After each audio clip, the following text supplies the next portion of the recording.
This is Mandatory Listening, a podcast about the whats, whys, and hows of effective practical leadership shared by successful leaders and by your host, Dan Mann. You're listening to Mandatory Listening. This is Dan Mann with the Mann Group, and welcome to episode 4. Today we are joined by the Henry brothers, Peter and Tom Henry, the owners of Landry's in Boston. Good morning, guys. Good morning, Dan. Hey, Dan. Tom here. How are you? Doing great, and thanks for taking some time to join us. We, of course, know who Landry's is, being in the bike business, and you guys are, one of the most important bike companies in the United States, but I'm not sure all of our listeners know who you are.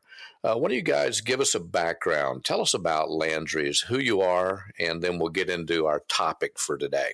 Well, Landry was started by Leon Landry back in 1922, and he ran a small shop for a while, moved from location to location, ended up in Taunton, Massachusetts, and I worked for him after I got done college in 1974. We bought the store in 75, moved to Framingham shortly thereafter, ran it as one store until about 1990, and then we started expanding to a multiple store chain. Leon had been reputed to be one of the country's finest bike mechanics, and we carried on that legacy of quality mechanical services, and it's been one of the bedrocks of our company as we've grown. Yeah, so we've been doing this for 40 years, roughly, a little more. And as Peter just said, we've gone from being a small single store in downtown Framingham to 7 stores and one of the largest shops in the Northeast. Perhaps the largest shop in the Northeast. But beyond the issue of growth, which we're proud of. I mean, that's an accomplishment, but it's the culture of the company that we've really built the company on a couple of pillars, which are tremendous mission for cycling, for saving the world through cycling. And we've been leaders in the advocacy movement, both locally and nationally. Everyone who works at the company is a missionary for what cycling is all about. That's one of the pillars, right? This incredible sense of purpose and meaning that this beautiful gift of cycling brings to the world.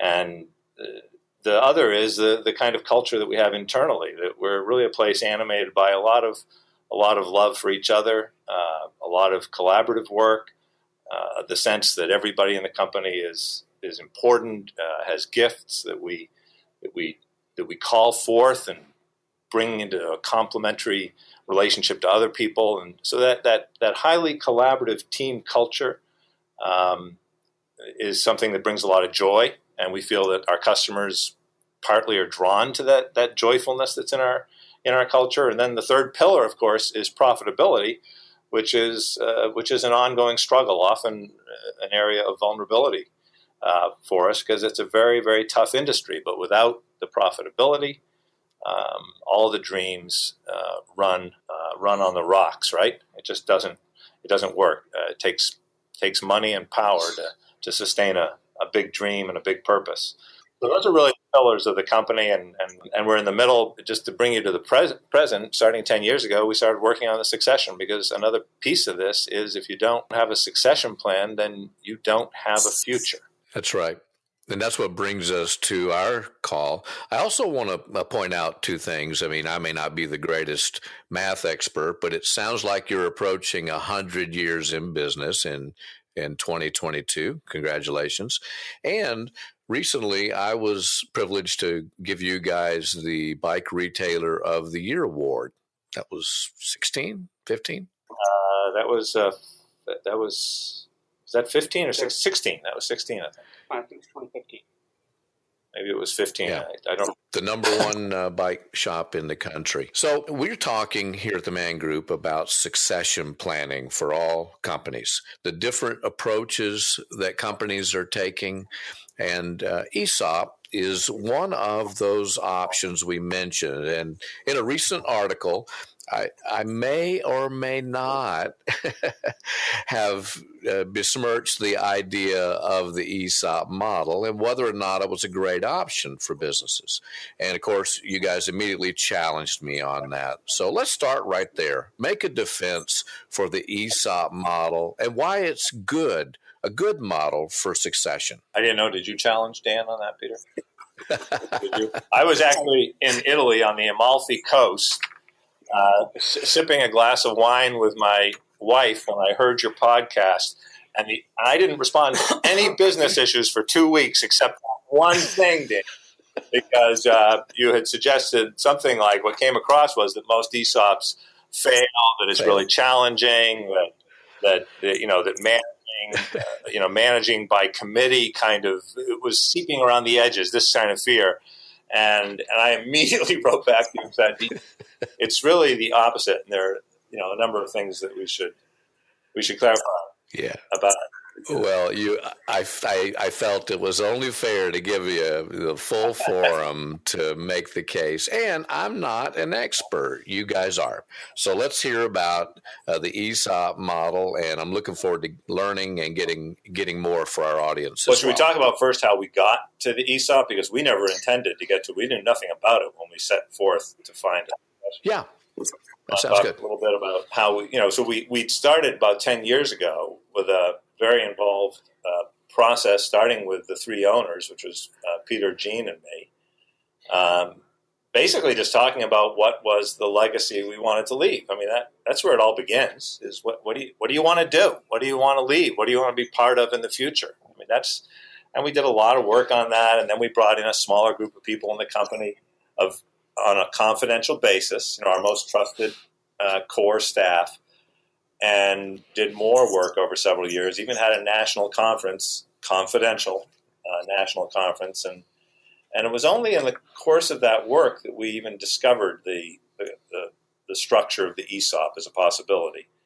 We looked at selling to a small group of people in the company, to an outside. You've identified all those, Dan, the different strategies. And we were skeptical about the ESOP when we first heard about it. And it took us about a year to come to the decision that, in fact, that was the right path. Peter, do you want to say something about why we picked the ESOP? Yeah, I mean, a big part of why we chose the ESOP approach is that we felt that we did actually have a good ownership culture, which is to say that people throughout the company felt that they were able to influence the way they lived their work life and were able to make things better for themselves at the same time that made things better for their coworkers, and also did a good job of serving our customers. And there's nothing like an ESOP, which puts a bit of ownership into everybody's hands, or at least all the full-time employees' hands, to reinforce that ownership culture. We also felt that making progress towards being 100% ESOP owned would be an aid in retaining important staff, and that has certainly proved to be the case. Though not one of the interesting unintended consequences is that we haven't been able to retain all of those staff that we were thinking of at the time 10 years ago, 5 years ago, when we were imagining passing the company on to the employees.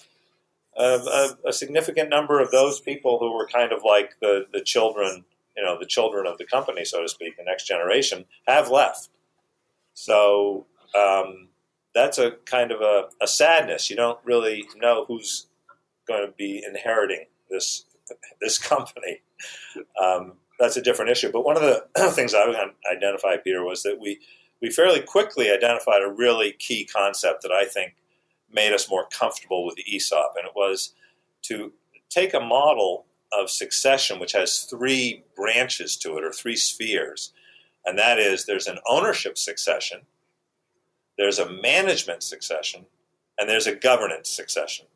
And once you sort those three out, it really clarifies a lot of stuff. So when you look at the ownership succession, you say, what is it that we really want? What did we want as owners who are building something for the future? And it wasn't just about making money. It was about a mission that we had, and it was about creating a great business that could go on for generations to come.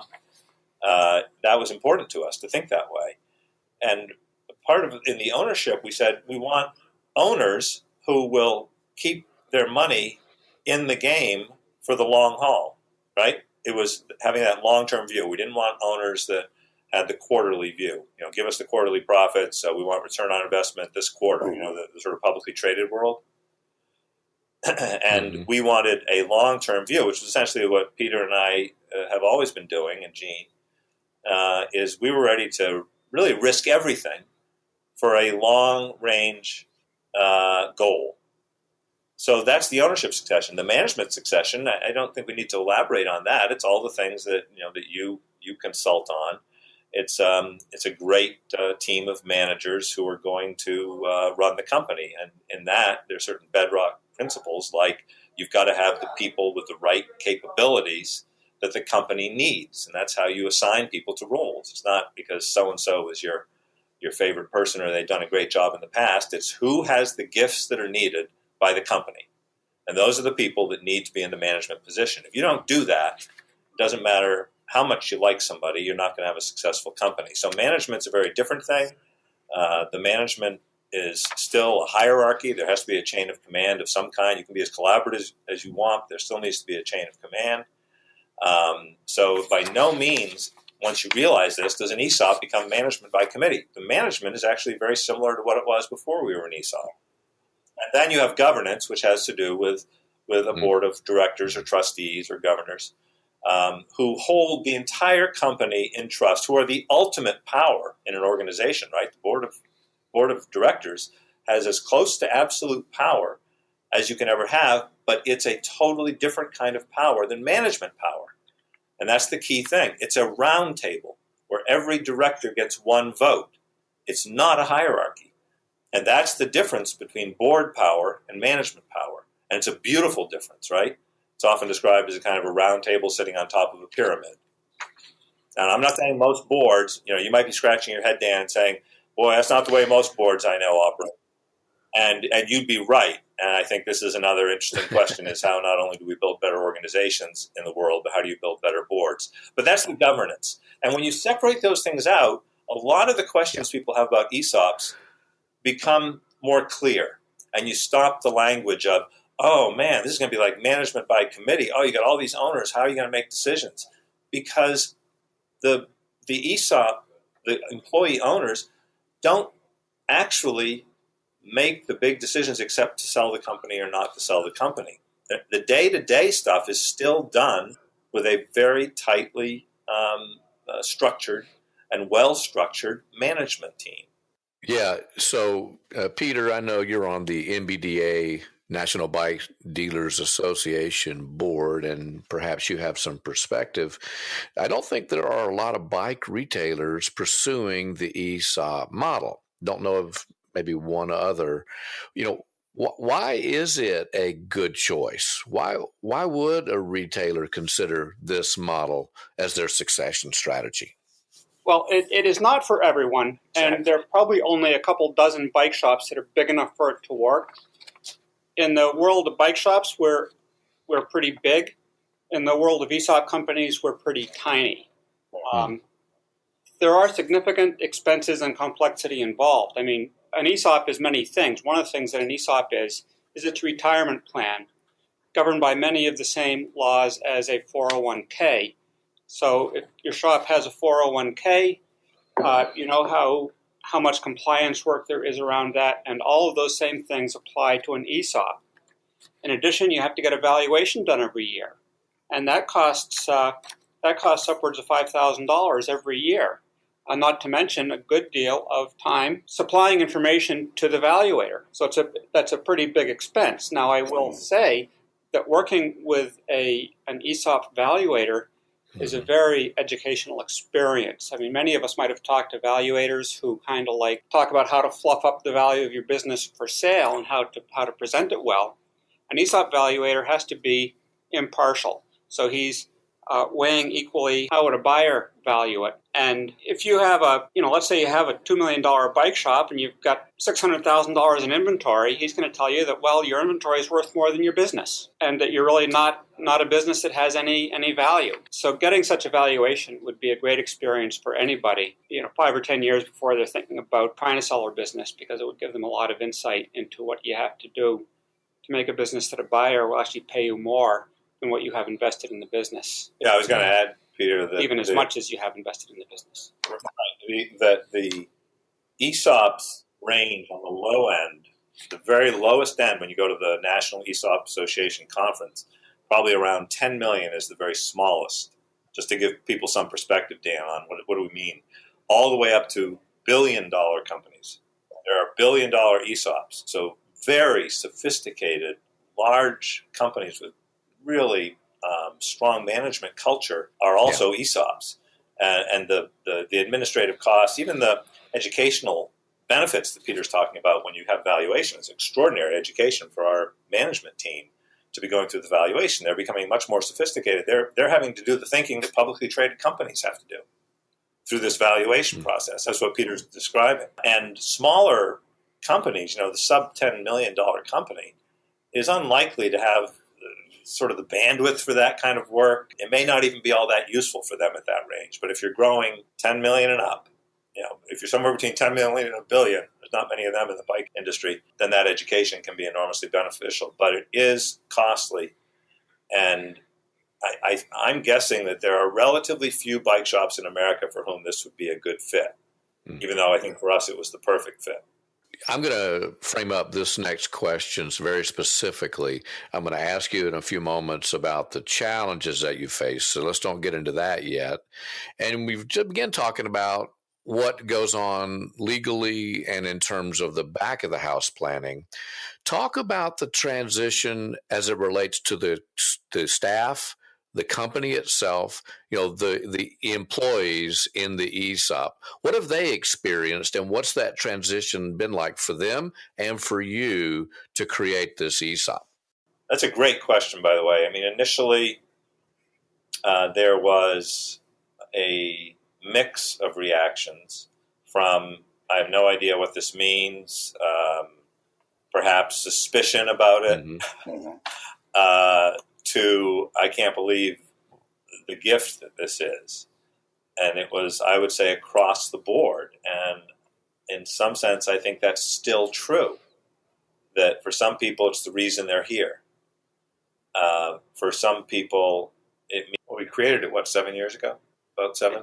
8, yeah. 7, 8 years ago, and people saw the value of their ESOP shares increase. And in recent years, when we went through rapid expansion, plus we're going through the more mature phases of the succession, which means a tremendous amount of development work going on, some of which we're doing with you, Dan, so you're very familiar with it. And all of that costs money, right? Yeah. Expansion, growth consumes cash is one of the oldest maxims in business. And that is true. We could talk all day about that. And succession also consumes cash because you're talking about a major development project. You're really developing a new generation to take over the company. So those two things made it so, the short-term profits have not been as good. So, you're going to have up years and down years with the ESOP valuation. So that affects how people feel. Overall, I think it's a huge motivator. And ESOPs, in fact, outperform their peers in their industries across the ESOP community. I think there are about 10,000 ESOPs in America, ESOP, employee-owned companies. And the majority of them outperform their peers. And for all the reasons that Peter talked about in the opening section about the ownership culture should, in fact, lead to a greater sense of commitment and investment, a more spirited company. You're dealing with an owner. Every customer can know that you're dealing with an owner, and customers like dealing with owners. We actually went from having customers who, this is one of the interesting things, we advertise this now. We started that about 2 years ago. We started a byline called Local, Homegrown, and Employee-Owned. And there were many stories of customers who used to come in and ask for discounts, right? Often fairly wealthy customers who came in and said, I didn't realize, once we put it on the website and started to advertise it, they said, I didn't realize you were employee owned. And they started to tip us. All right? That's awesome. Isn't that? So it's not just the employees, it's the customers like something about the employee-owned company. Is there an ESOP out there that you particularly admire, or anyone you sort of have your eye on and go, I think they've got it figured out in any marketplace or any industry? Yeah, well, one of them is on our board of directors is Vermont Gardener Supply. So we've gotten to know the COO of that company very well. And at the national conference, we met a lot of companies. One of the companies I was in a workshop with was King Arthur Flour up in Vermont. Do you get King Arthur Flour down in the Appalachian range there? We don't. You've never heard of King Arthur Flour? Okay. Well, King Arthur Flour is probably the number one flour brand in supermarkets up in New England. It's a Vermont company. And meeting with, there were about 7 or 8 of their employees were there in a workshop that I was in a couple of years ago. And just an extraordinary company. They're large. I've met, I'm forgetting the name of the guy who's one of the top executives at a large construction company that actually built the Dallas Cowboys' new stadium. Wow. And it is a legendary company in terms of the quality of their culture, the financial results they get. And I believe they're $1 billion company. I'm sorry, I don't remember the name. There's been a lot written about them. I think they were written about in one of the books, Good to Great. One of our favorite companies has been kind of a sister company with us for a year called Real Precision out in Minneapolis. They were also in the book Good to Great. And they're an ESOP. They're, I think, a 49% ESOP. So they still have the founders owning a majority, which, by the way, you can have, a partly, kind of a minority-owned, employee-owned ESOP. You don't have to go to 100% ESOP. You can still, the founders could still retain ownership for as long as they choose to.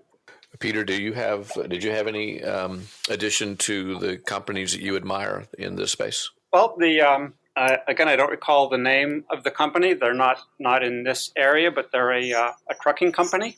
And when they went ESOP about 10 years ago, the company just started exploding. I'm sure because drivers felt like, oh, it's up to me to help the business succeed, instead of it did away with the in the trucking industry where the unions have been so strong that labor and management are adversaries, and by turning that attitude around, made a huge difference for that company. I'm sure there was sensible management as well that helped to make that happen. Yeah, and I think for us, I don't think the change in culture was very much because we never had that sense of management was here and employees were there. It was always such a highly collaborative culture. I mean, it was a highly disciplined culture, but it was also, very, very creative, and people's ideas were, always honored and were a big part of how we succeeded. So I don't think the change felt, this maybe is your previous question, I don't think that it felt like that much change. It already felt like we were kind of an employee-owned company.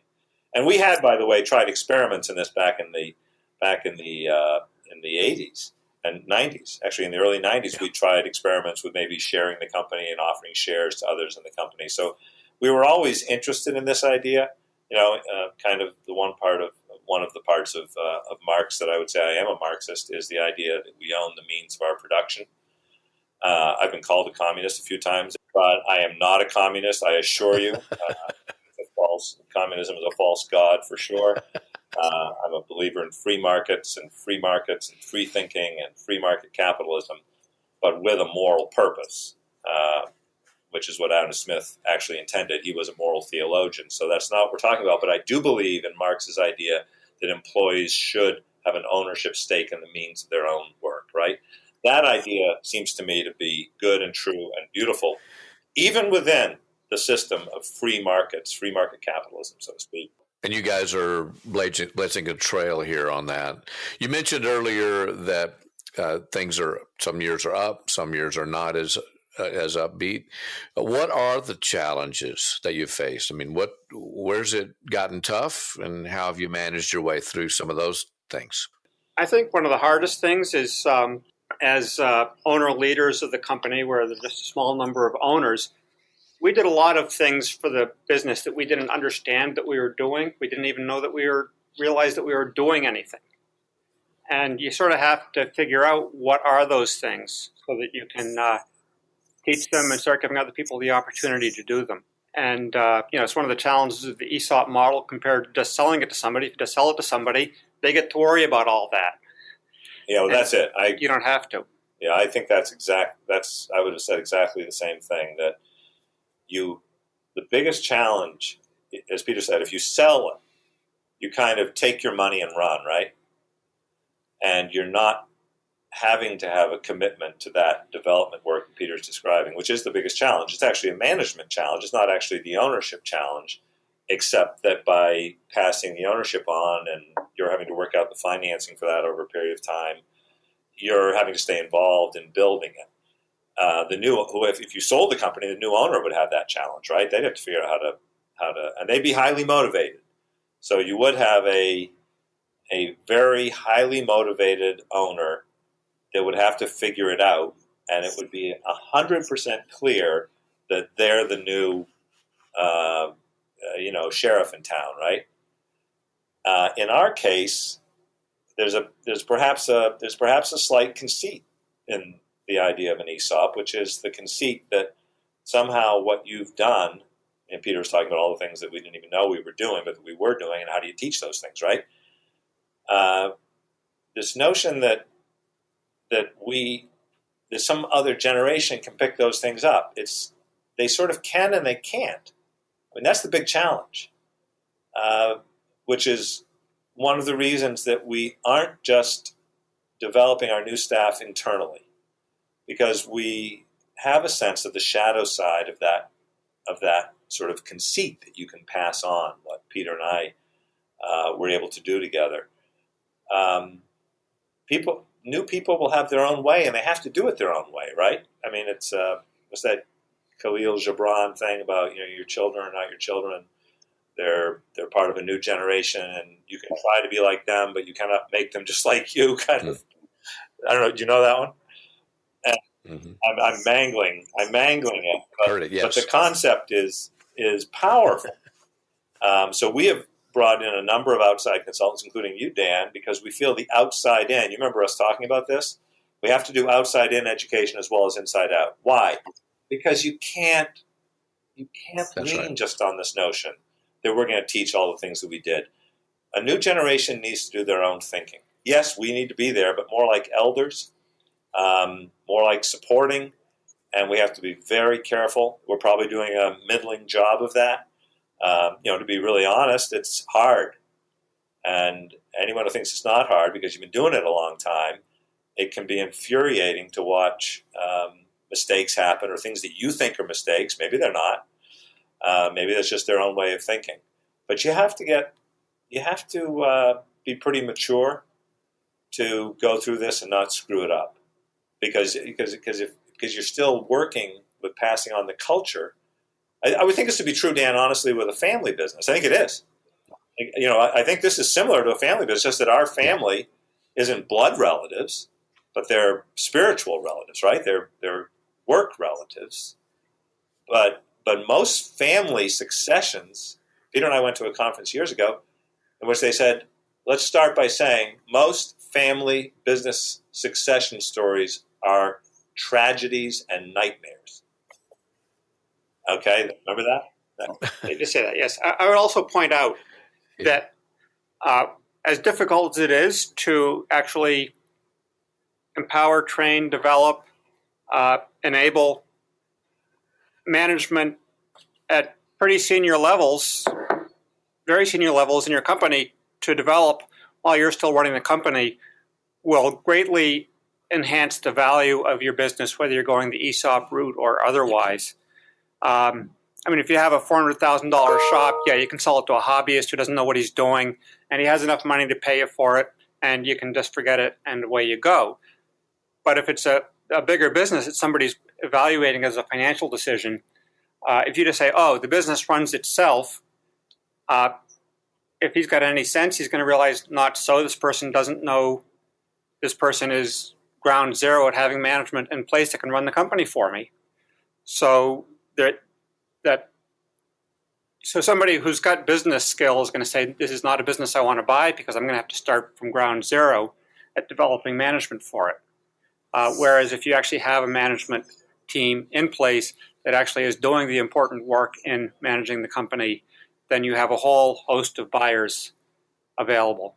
Yeah, I mean, the hardest thing, Peter's absolutely right, the hardest thing about a business is the human beings. The hardest thing and the biggest opportunity, right?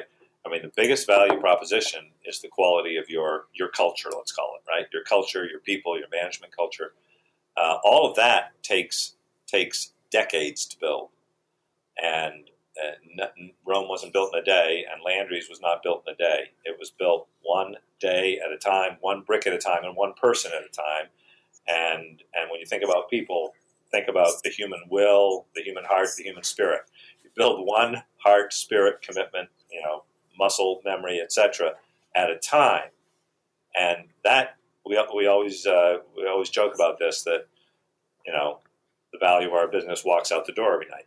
The real value of our business walks out the door every night, right? I mean, that's not an original idea. We heard it from some guy in the financial world who said all of our value goes down the elevators, 34 floors every night. But it's so true. I mean, it's exactly what Peter is saying. That culture is the value of the business, and everyone who runs a business knows it. And the process of building this ESOP is itself a great value to the company, no matter what the future holds. So Landry's is a very well-known name nationally in the industry and certainly in your marketplace in Boston. Is that a necessary trait for any owner who's considering an ESOP? You think that's a big part of it? I think it's very important if you're in retail to be well-known in your community.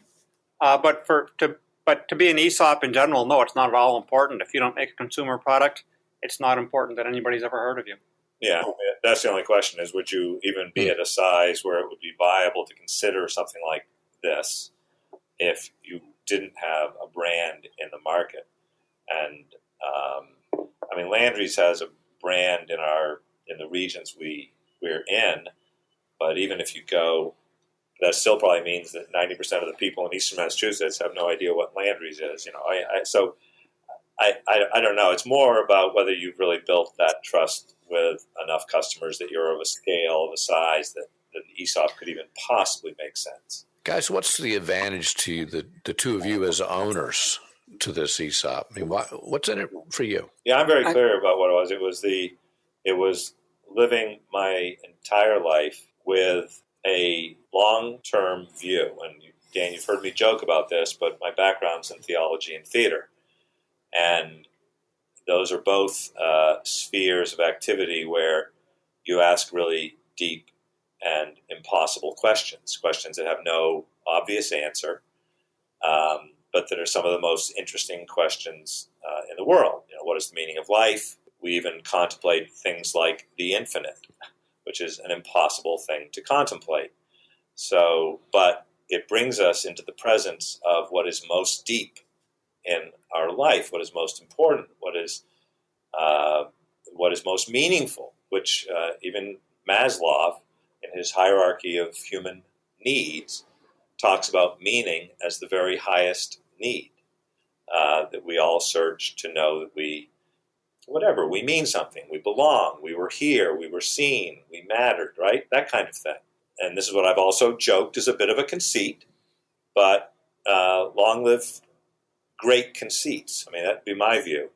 If it's an illusion that we have meaning, which I'm willing to say it is, it's a great illusion.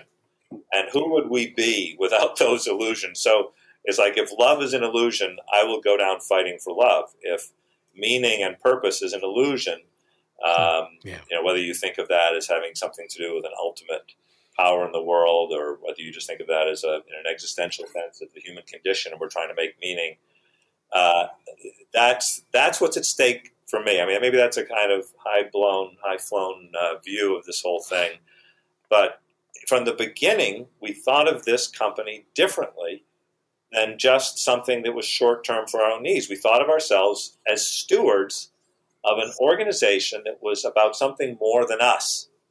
Okay, that's the issue. So as stewards, we want to leave the campground better than we found it. We were never owners of this house. We were only the stewards of a house which was owned by others. One might, if you're religious, you might say, well, God is ultimately the keeper of the creation. That's one kind of imagination, right? Some people have that. Others might just say it's the next generation. This is actually, you hear a lot of this these days. Is it sustainable? What about our grandchildren? That becomes a kind of larger than us thinking that people have, and it speaks to their heart. And so I just think that when you give that up, what do you become? And we always thought that way, so it seemed to us this was the courage we had to have, because it does take courage to do this. It's much easier just to liquidate, sell, get out of it, take your money, and run, and go on vacation or whatever, sail into the sunset and do something else. This takes courage, but it was inseparable from who we were. I don't know if that makes sense, but that's my best. It does. Peter, how about you? Well, we like to believe that Landry's is doing good things for the world by putting people on bikes and taking people who are who deep down inside are cycling enthusiasts, and they haven't even ridden a bike in 20 years and they don't know it. And to help them discover that, I feel is important work. And it's just a lot of fun to work with a group of people who are really excited to build a lives for themselves by doing a better job of serving that public. And the excitement that they put into it, because there's an ESOP and they can look to being the ones who are leading this charge into the future, is just a whole lot more fun than just thinking about, can I get another, can I make another $250,000 or $500,000 in the next couple of years so that I can have a little bit more money in savings when I head off into retirement and hit the golf course. Doesn't animate me nearly as much, not nearly as much fun. Obviously, we started this podcast talking about the ESOP model for succession, but let's go past that. What else is happening at Landry's these days? What else are you proud so that the rest of our audience could learn from and listen to you talk about? Well, I'm very proud of our involvement, politically and otherwise, nationally at local level. We're involved with bicycle advocacy. We're involved in advocating for ESOP issues, small business issues, and working in our local communities. We've had people on the Arlington Bike Ped Committee for years, turning at least one town into a real bike-friendly haven in a congested urban area. We had one of our people who we ended up losing, but he was the one that challenged our mayor, if elected, to go on a bike ride with him, and he did. Well, and another great, I went on a bike ride and was pivotal in getting the new bike lanes, separated bike lanes. Literally separated with a curb and parked cars, an independent bike lane down Comm Ave, one of the most famous roads in downtown Boston. Another interesting thing about the advocacy story is that we started in advocacy back in the 90s, became like a passion for us. And it was always a passion, but we really got involved politically with it. And I became president of MassBike, the Massachusetts Bicycle Coalition. And that person that we were just talking about just was elected as the new executive director of MassBike. And so it is remarkable to see a new generation now stepping into the leadership role in Massachusetts. So while we lost him, we actually see it as a mark of success. When we see and we have another woman who was one of our managers, who is one of the League of American Cyclists. I think she's the head of the community, that award program for bicycle effective Allison. What's Allison's last name? Dewey. Allison Dewey. And we're sort of proud of the alumni that, we always thought of Landry as kind of like Melville's, Melville says about the Pequod in Moby Dick. He says, the Pequod was my Harvard and my Yale. Ishmael, says that. We've always joked that Landry's, it will be your Harvard and your Yale. This is where you get an education. You're going to come out with PhDs in leadership and business and political advocacy and that kind of thing. And we have people who are doing it, so we're proud of that. Other things I'm proud of are all the ways that we're institutionalizing training. I think that makes sense in the light of the succession and what we were just talking about, Dan, is how do you keep that culture? How do you pass that culture on? We're really working hard at institutionalizing dependable systems, repeatable systems of education inside the company, so that the culture isn't the result of some charismatic figure, but is the result of a transmissible culture, right? That you can count on, and that it gets nailed all the way down to processes, behaviors, performance attributes. That it's really, you're getting the rubber on the road. It isn't just something that's sort of charismatically transmitted through, leaders. I'm proud of that. And the other thing that I think one of the most innovative things is the outreach we're doing, what we call omni. We think of as, I think somebody else coined it in the industry, the omnipresent retailing.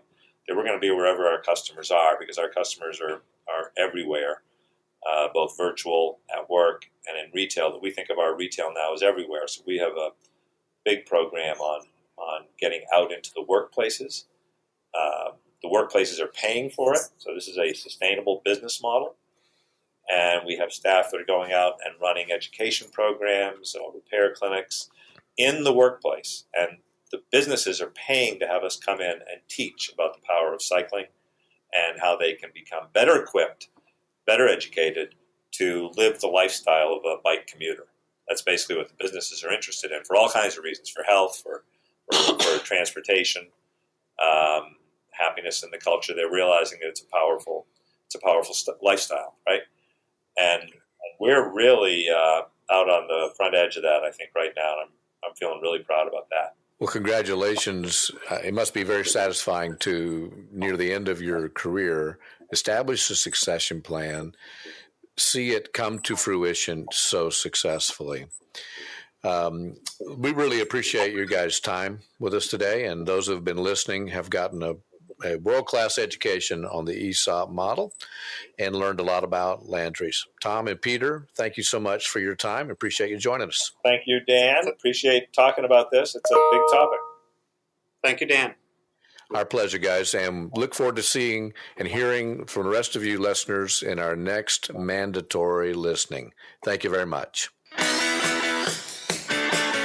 That's it for this episode. You can find Mandatory Listening on iTunes or wherever you get and subscribe to your podcasts. We'd love to hear what you think, so make sure and leave us comments on iTunes or on our website at mangroup.net, where you'll find all of our episodes. That's MANNgroup.net. Thanks for listening.